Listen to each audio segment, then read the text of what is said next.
Mesdames, Messieurs, bonjour, merci de votre fidélité, bienvenue. RFM, il est 12h. À la une, les images font le tour des réseaux sociaux depuis quelques jours. Des déchets médicaux composés de seringues, de tubes, de fils, de perfusion et même de sang déversés à la plage du Cap Manuel. Une enquête est ouverte pour y voir plus clair, notamment l'origine de ces déchets qui constituent un danger.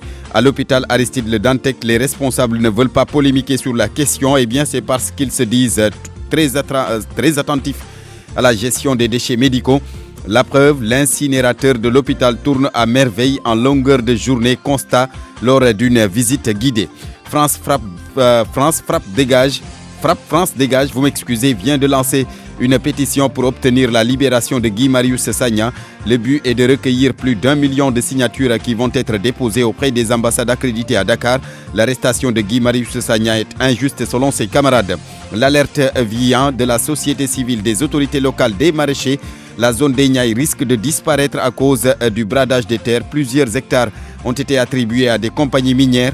Les maraîchers tapent du poing sur la table et évoquent un crime écologique. Annulation des amendes sur les licences, une annonce du ministre de la Pêche hier à Saint-Louis. Ce matin, les concernés par ces amendes ont pris d'assaut le service régional des pêches pour remplir les procédures. Tous apprécient vivement cette mesure. Ils invitent leurs camarades à respecter la législation mauritanienne. Le sport, Youssouf Bodian, tranche de vie. Ce samedi, nous allons à la rencontre d'un volontaire de l'environnement engagé dans les défis de la propreté. Chérif Guémé s'active dans le recyclage des déchets pour lutter contre l'insalubrité dans son quartier Grand Yoff. À Ziguinchor, Lamine Ba est allé à la rencontre de Chérif Guémé qui a pu collecter 7 tonnes de déchets plastiques. La presse du jour en fin de journal avec Mohamed Ali Mouba. Abdoulaye Diop est à la technique, mesdames, messieurs, bonjour, bienvenue. Des seringues, tubes, des fils de perfusion et même du sang encore visible à la plage du Cap Manuel. C'est des déchets médicaux. Depuis quelques jours, les images de ces ordures font le tour de la toile. Une enquête est d'ailleurs ouverte pour y voir plus clair concernant l'origine de ces déchets médicaux.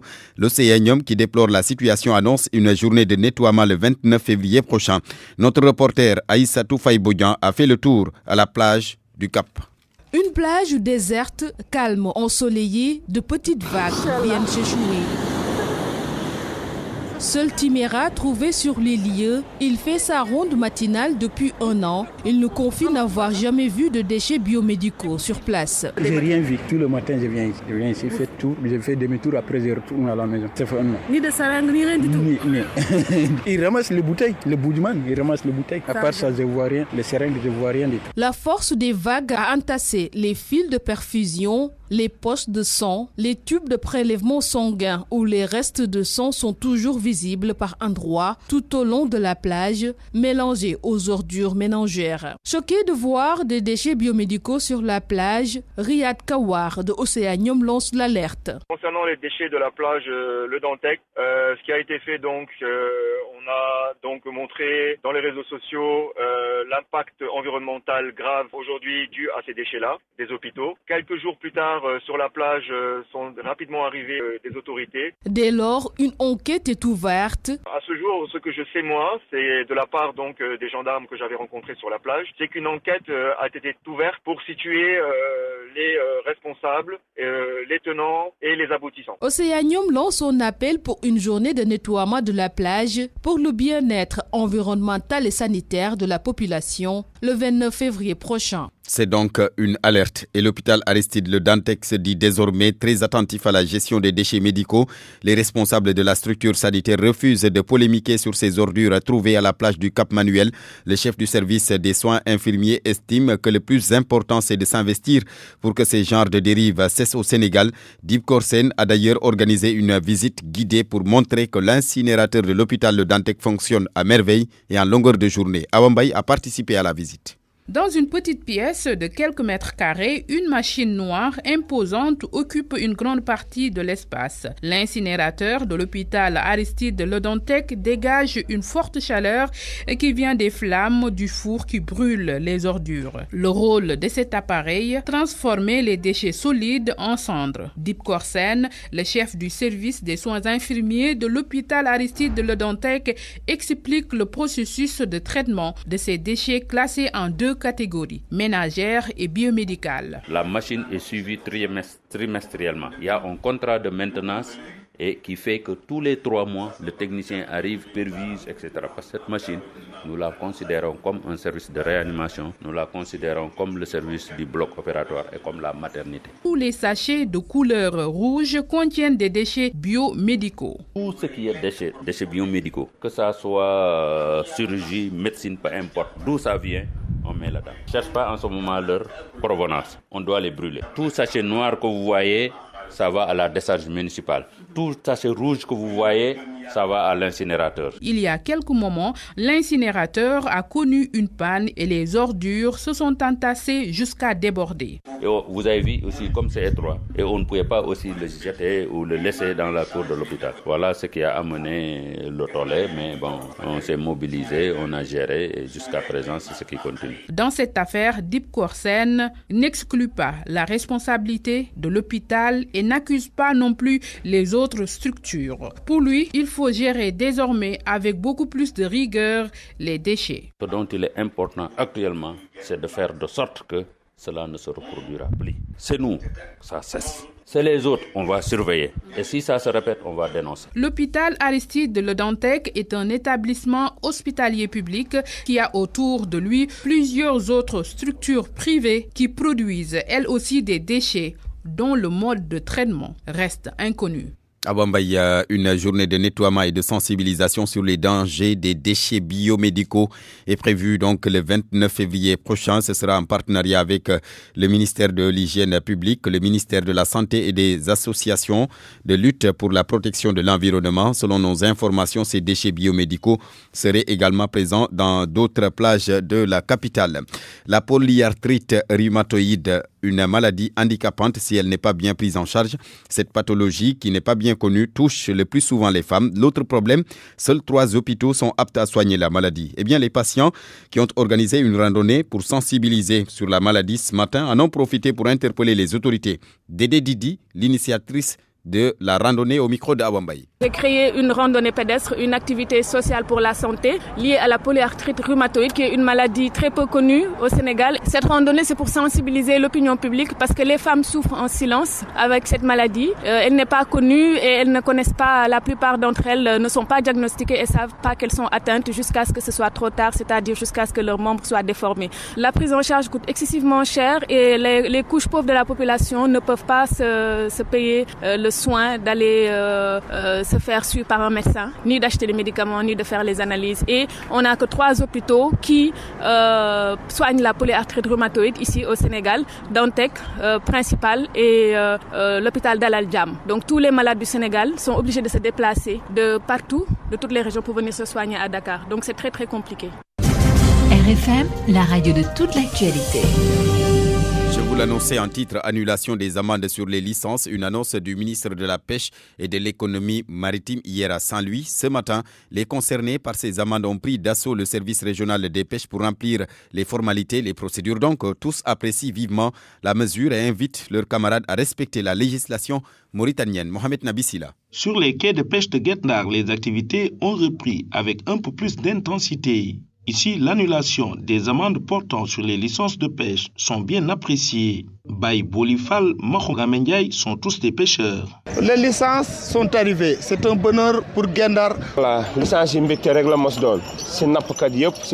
Pour Saint-Louis, pour le Sénégal et diaspora. J'avais un appel de l'extérieur du Sénégal. Tous les Guet-Ndariens, n'importe quoi. Également, les efforts des 2 gouvernements sont bien appréciés par les populations. Remercier vivement et chaleureusement les chefs des États de la République sœur de Mauritanie et le chef de l'État du Sénégal qui s'est personnellement impliqué. Il faut savoir négocier et parler à temps. Et Babacar Gaye de Gourmbac d'indiquer que les licences de pêche sont une bonne chose, mais il faut un respect de la réglementation de la législation mauritanienne en matière de pêche. C'est une reprise de la dynamique économique, mais au-delà, il faudrait également qu'on fasse peut-être ce qu'on appelle un dep local. Nous autres Guet-Ndariens devons nous asseoir entre nous et nous dire la vérité, qu'on sensibilise vraiment de façon appuyée les organisations professionnelles, les acteurs, les pêcheurs, pour que chacun sache raison garder. Mais aujourd'hui, le service régional des pêches a bien entamé la procédure avec la commission Diamalaï pour la distribution effective de ces licences,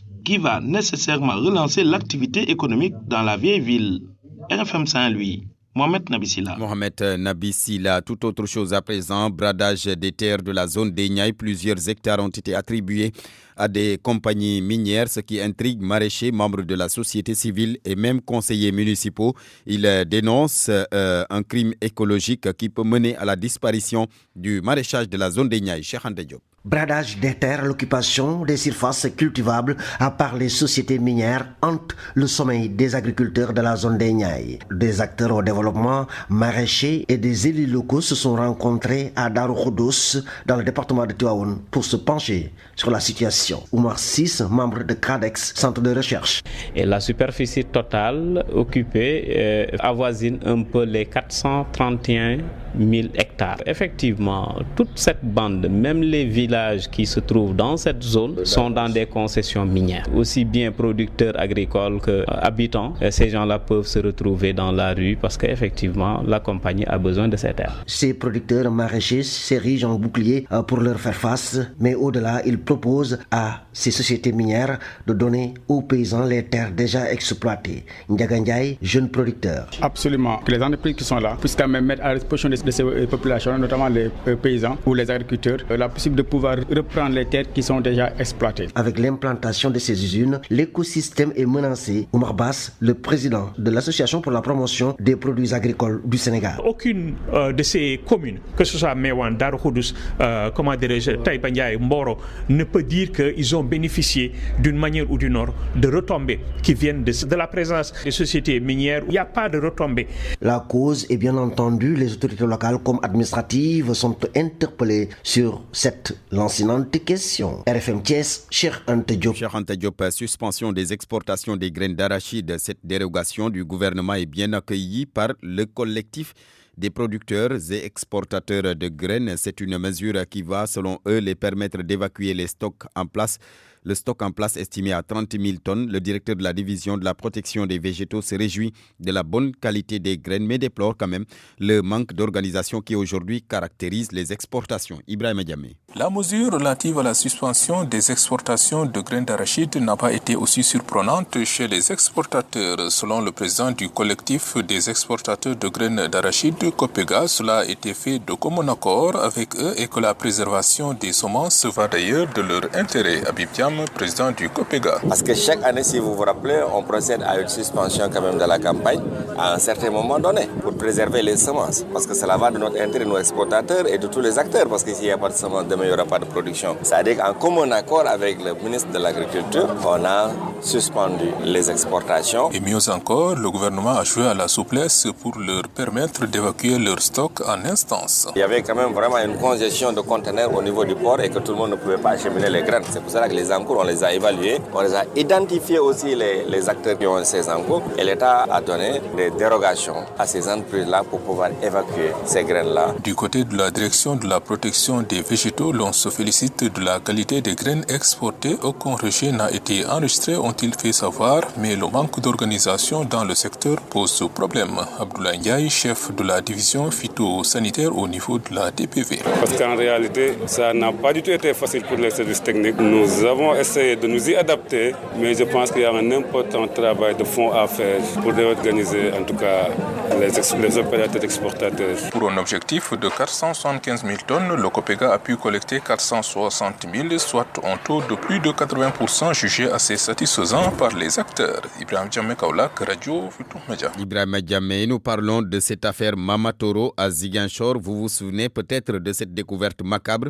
Un homme qui a été retrouvé mort dans une citerne de camion de vidange. La deuxième victime qui a été admise aux urgences à l'hôpital de Ziguinchor vient de rendre l'âme des suites d'un traumatisme crânien encéphalique.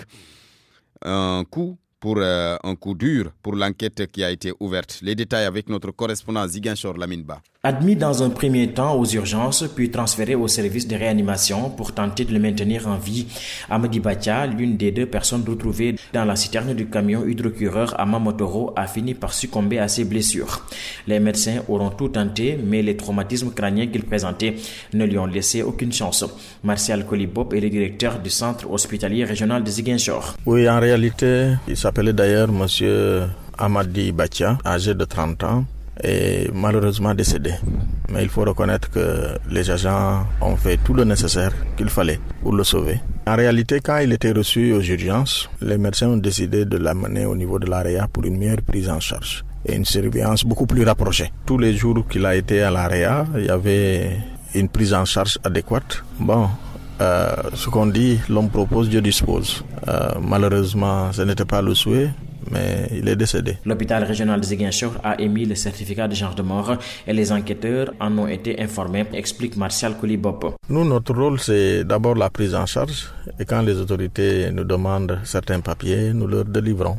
D'ailleurs, le certificat de genre de mort a été déjà effectué. C'est ça notre responsabilité. Ça va être transmis à qui de droit normalement dans la journée. Amadi Bacha décède alors que la gendarmerie est en plein dans l'enquête pour tenter d'élucider les circonstances de la mort des 2 individus retrouvés coincés au fond de la citerne du camion hydrocureur. Ce décès, il faut le dire, pourrait constituer un coup dur pour les enquêteurs qui compteraient beaucoup sur son témoignage pour en savoir davantage sur ce qui s'est réellement passé ce jour-là à la décharge d'ordures de Mamotoro. Lamine Ba, Ziguinchor, Radio Futur Média. Pour obtenir la libération de Guy Marius Sagna, le mouvement Frappe France dégage de la diaspora, de concert avec les militants du Sénégal, lance une pétition. Il souhaite recueillir plus d'1 million de signatures qui seront déposées auprès des ambassades accréditées ici à Dakar. Une manière pour Frappe France dégage de sensibiliser ces pays représentés au Sénégal sur l'injustice qui est aujourd'hui infligée à Guy Marius Sagna.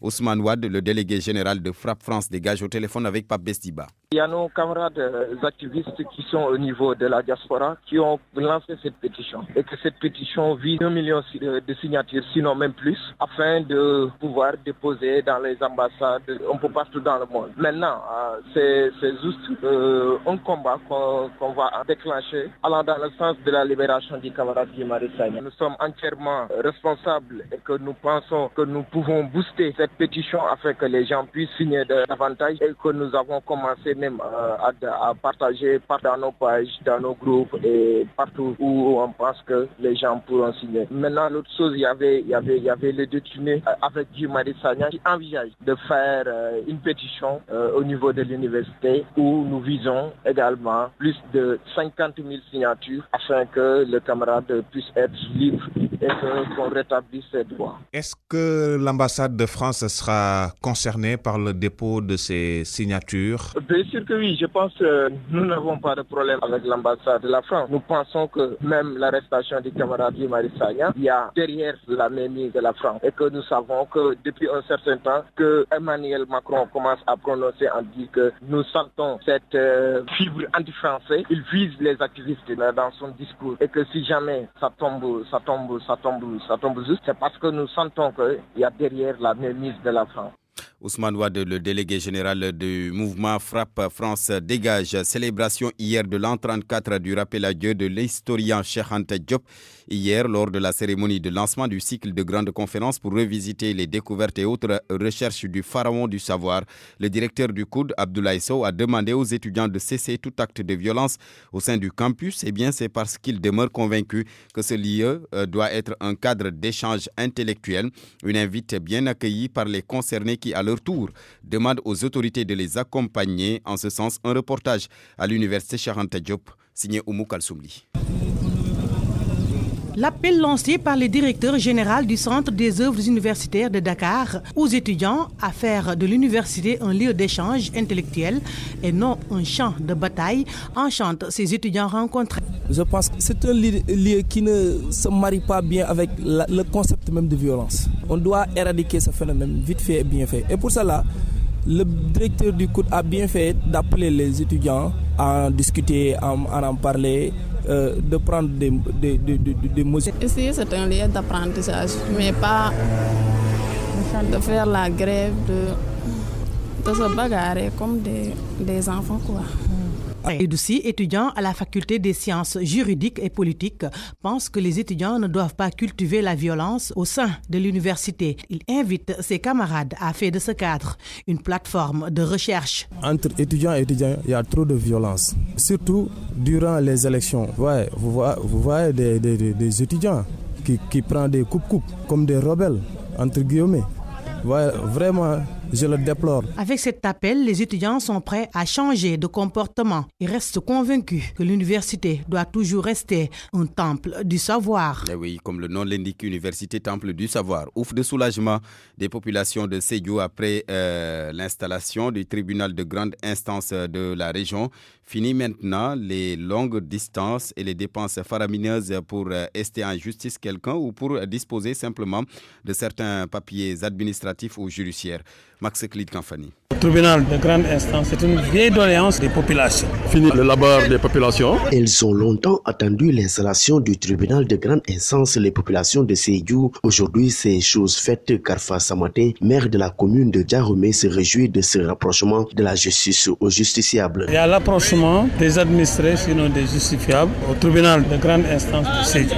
Aujourd'hui, c'est toute la population de Sédhiou qui est contente et qui se réjouit, n'est-ce pas, de cette importante décision prise par le président de la République. Un ouf de soulagement donc pour toute la population qui n'aura plus à faire de très longues distances et payer 4 à 5 fois plus pour l'obtention d'un papier administratif. Manan Sissedi Lamoba de Djannaba. On a aidé pour moyen de déplacement de Sarenyako jusqu'à Agoudompu, de Djakunda jusqu'à Kolda. Même appréciation faite par Djatandao, habitant de la commune de Sédhiou. On le dit souvent 100 km, c'est par rapport à celui qui est à Sédhiou. Mais celui qui est dans la région des profondeurs fera plus de 200 km pour avoir un papier qui vaut peut-être 400 francs. Et encore que le Sédhiou paiera 1000 francs pour l'avoir à 400 francs. Nommé depuis 2017 lors du Conseil supérieur de la magistrature par le président de la République, le juge Ousmane Boudj, président du tribunal de grande instance de Sédhiou, le procureur Issa Pouye, procureur auprès de la dite cour, ont été installés officiellement hier. Une bataille de gagner pour la députée Nadjahanko Sané. Je les ai beaucoup fatigués à l'Assemblée nationale parce que quelqu'un qui a été nommé depuis 2017 courant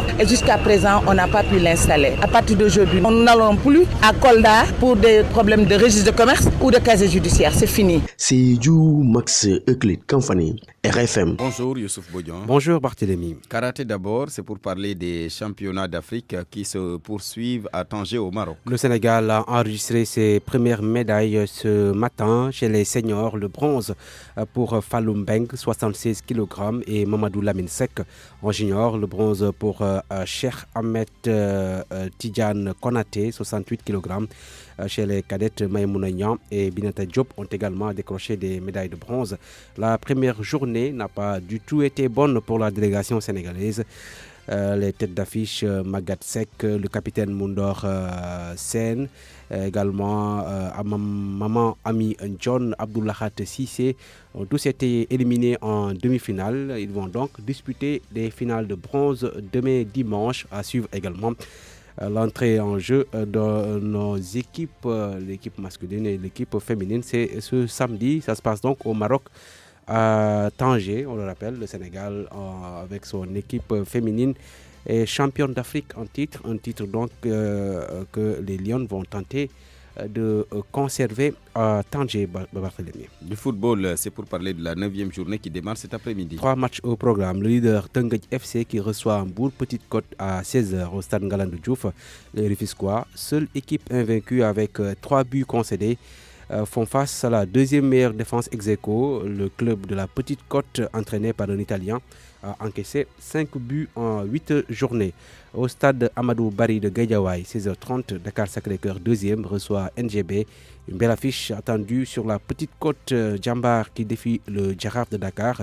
Les deux clubs, 5e et 6e au classement, comptent le même nombre de points, 11. Mais les académiciens de Sali ont une différence de but plus favorable, plus 5. La suite de la 9e journée, demain dimanche, avec l'AS Douane 3e qui accueille Ndiambour de Louga à 17h au stade Ibrahima Boy de Ndiarem, c'est à Guédiawaye. Casa Sport Snaps de Thiès au stade Aline Sitoé Diatta à 16h30. Gorée AS Pikine au stade Amadou Barry. Les insulaires sont sur une dynamique de 2 victoires d'affilée. Les Goréens donc qui, lors de la précédente journée, ont battu Génération Foot qui se déplace à Mbour pour affronter le stade de Mbour au stade Caroline Faye. La Ligue 2 également démarre sa 9e journée cet après-midi avec, entre autres affiches, EJ Fatick 2e qui se déplace au stade Alassane Djigo pour défier la Renaissance de Dakar à 16h30.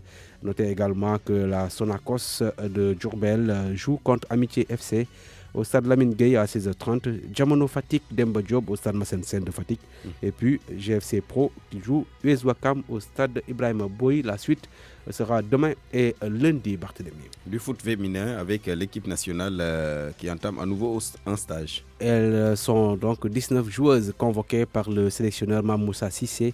C'est pour un stage de 3 jours au centre d'excellence Youssoufa Ndiaye de Guéréo.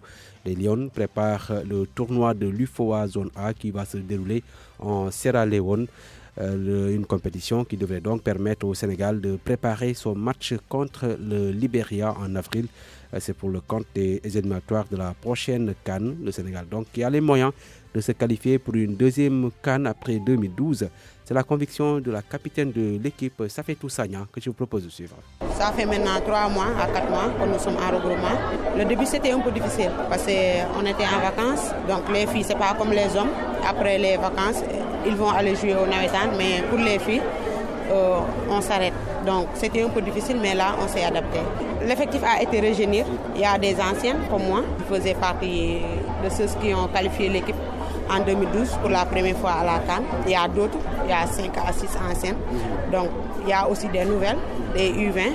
L'effectif est bien parce que l'ambiance est là. L'objectif c'est de retourner à une deuxième CAN après 2012. Vous pensez que vous avez les moyens pour ça? Bien sûr, parce que cette année, la fédération a ménagé plusieurs efforts pour ça. Parce que 3 mois à 4 mois avant la compétition, c'est pour la première fois. Donc nous sommes conscients de ce que tous les Sénégalais attendent de nous aussi. On fait tout nos mieux pour retourner, Inch'Allah, à la CAN 2012.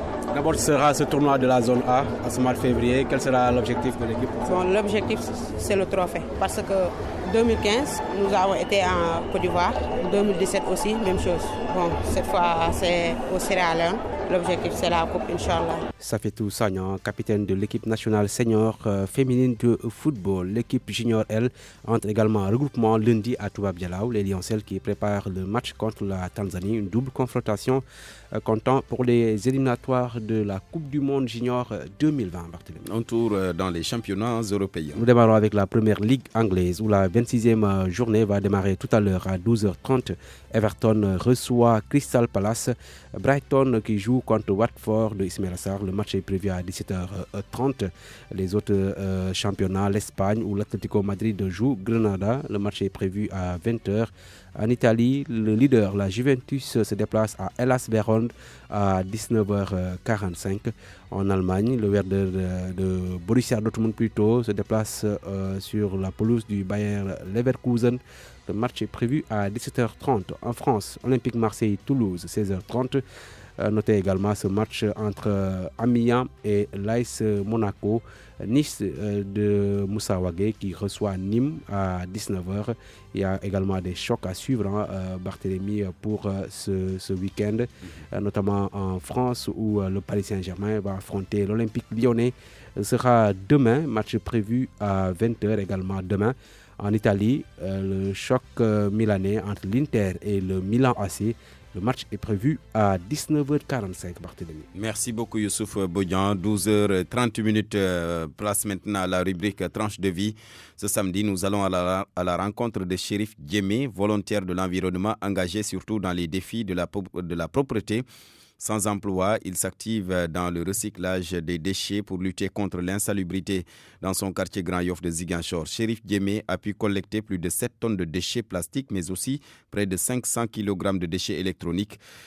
Lamine Ba est allé à sa rencontre. Cheikh Djemé, 30 ans, ne vit que pour l'environnement. Son obsession pour la propreté est le fruit d'un constat qu'il vit dans son quartier Grand Yoff depuis son enfance. En fait, moi, j'habite dans un quartier où vraiment l'accès est très difficile. Les voitures qui ramassent les poubelles n'entrent pas. Et surtout en période de l'hivernage, on est très fatigué. Pour rendre son quartier salubre, ce militant de la propreté a d'abord fait germer l'esprit du volontariat chez beaucoup de jeunes dans son environnement immédiat. Il les convainc de ramasser périodiquement les ordures. L'initiative est couplée à une campagne de sensibilisation. Actuellement, nous avons stocké entre 7 et 8 tonnes de déchets plastiques, 400 voire 500 kilos de déchets électroniques. On voit vraiment que les résultats commencent à vraiment, les choses commencent à s'améliorer, quoi. Ce membre de Greenpeace et du Club Changement Climatique a obtenu ces résultats grâce à un dispositif qu'il a su imposer aux familles à force de persévérance. Au niveau des maisons, il faut qu'il y ait 2 poubelles. Une poubelle pour les déchets électroniques et l'autre poubelle, c'est pour les déchets organiques. Du coup, ça peut résoudre beaucoup de problèmes. Même actuellement, au niveau de la commune, on voit que des déchets solides, c'est-à-dire des déchets industriels, des déchets plastiques, tandis que les déchets organiques ont tendance à disparaître. Quelques instants, ils disparaissent. Ou bien on peut même donner ça aux cultivateurs. Maintenant, tout ce qui est déchets industriels, on peut récupérer ça et recycler ça aussi. L'activité est certes bénévole, mais Cheikh a trouvé la parade qui lui permet de collecter quelques ressources afin de motiver les volontaires qui travaillent avec lui. À la fin du mois, chaque famille essaie de donner quelque chose. Et c'est cette somme-là qu'on va essayer de prendre pour vraiment créer de l'emploi, parce qu'il y a pas mal de jeunes qui ne travaillent pas, qui sont là. Du coup, on va essayer de les récupérer, ensuite d'essayer de les créer un emploi. Une fois la phase de collecte bouclée, Cheikh Djemé s'active dans la transformation de ces déchets. On fait le recyclage local. Nous essayons vraiment de transformer. Par exemple, nous créons des pots de fleurs et des miroirs aussi, mais même des ceintures. On prend des pneus pour créer ça. C'est une façon de lutter aussi pour protéger l'environnement. Parce qu'on voit que souvent, s'il y a de grève, les gens ont tendance à brûler ces pneus-là, alors que ça contribue énormément au changement climatique. Cheikh Djemé dit n'être pas obsédé par un emploi rémunéré. Tout ce qu'il demande, c'est un accompagnement du ministère de l'Environnement pour qu'il puisse étendre son action dans d'autres quartiers confrontés aux mêmes problèmes liés aux évacuations des ordures. Lamine Ba, Ziguinchor, Radio Futur Média. La presse du jour, c'est avec Mohamed Ali Mouba. Bonjour. Décrispation après les scènes de violence à Saint-Louis. Le journal Le Soleil informe en première page que les amendes à la base de la tension ont été annulées par la Mauritanie. Aliou Ndoye, qui était envoyé en sapeur-pompier à Guetnar, a eu une discussion franche avec les pêcheurs. Ces derniers, au sortir du face-à-face, ont fini par reconnaître leur tort et présenter leurs excuses, constate Sud Quotidien. Le journal Le Quotidien relève pour sa part qu'Aliou Ndoye, le ministre de la Pêche, n'a pas mâché ses mots à l'endroit des pêcheurs. Loin du tumulte guetnarien, Aliou Ndoye, qui semblait souffler sur les braises fumantes, a tapé du poing sur la table pour dénoncer les événements qui ont mis la ville de Saint-Louis sens dessus-dessous. Rappelant que ces mouvements d'humeur ont d'autres motifs que les licences et qu'il n'irait plus à Mauritanie pour négocier les amendes. Le Sénégal ira-t-il en Chine pour chercher ses fils coincés à Wuhan par le coronavirus? Pour le président de la République, la question est réglée. Vous le savez, le chef de l'État a dit « Notre pays n'a pas les moyens humains et logistiques de le faire ».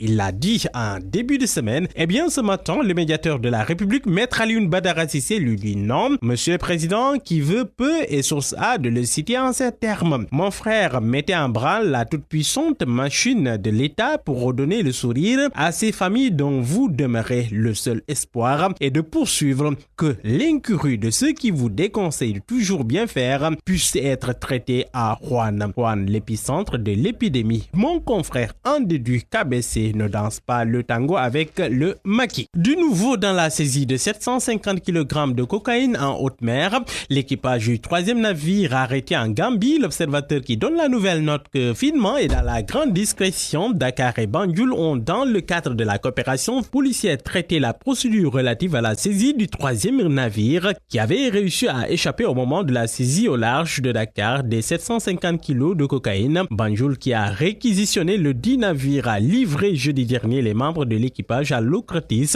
l'Office central de répression du trafic illicite de stupéfiants. Du trafic de cocaïne au présumé trafic de visa, l'entourage de Viviane Chidindour éclaboussé. Selon l'observateur, la chanteuse, son manager Djidjak Diouf, tout comme son ex-mari Moustapha Diam, dans le viseur des gendarmes de la section de recherche. Ouverture d'une enquête judiciaire. Ils sont soupçonnés de trafic de visa, de faux et l'usage de faux détails. Le journal Les Échos, mon confrère note que Yidiak, le manager des Vivi, a été d'ailleurs arrêté avec les autres personnes. Papi Brakebe, si le nom ne vous dit rien, eh bien, sachez que c'est l'auditeur du coude, l'homme que le Premier ministre avait qualifié de Toubab. Le journal Les Échos a réussi à nous donner de ces nouvelles dans une vidéo enregistrée par un de nos compatriotes et amis de Paris qui est parvenu au journal. L'auditeur du Centre des œuvres universitaires de Dakar affirme sa sénégalité entre le Saloum et Touba et souligne que l'audit de la gestion de Cheikh Omar Anne s'est fait dans les règles de l'art. Un homme de l'art dans son domaine ou plutôt dans ses domaines puisqu'il était multidimensionnel. Cheikh Anta Diop, le Sénégal, le monde a célébré hier l'an 34 de sa disparition. Le journal L'As titre Boris Diop ressuscite le pharaon. Hommage tous azimuts, Cheikh Anta enfin pharaon chez lui, bûcheron le quotidien. La Tribune pour sa part nous plonge dans les secrets du pharaon Mouride. Le confrère note que sa mère était l'épouse de Mam Cheikh Ibrahima Fall. Éduquée dans la cour de Serigne Touba, sa relation avec Serigne Abdoulahat Mbacké, héritier aussi du royaume du Cayor. À la une du journal Vox Populi, la fatwa des Layènes contre Seyda Zaman. Les petits-fils de Seydina Limamou Laye l'assimilent au gourou d'une secte satanique. La prochaine fois que pareille chose se répétera, nous userons de méthodes plus draconiennes pour juguler la menace, avertissent-ils. Et puis sport à la une de Sunulam, regret des États-Unis. Fallou Ndiaye démarche mon combat contre Malick Niang. Il souligne que ce sera son dernier choix, ce combat. Il dit aussi qu'il ne veut concéder une saison blanche avant de promettre qu'il va rentrer à Dakar au plus tard le 3 mars prochain.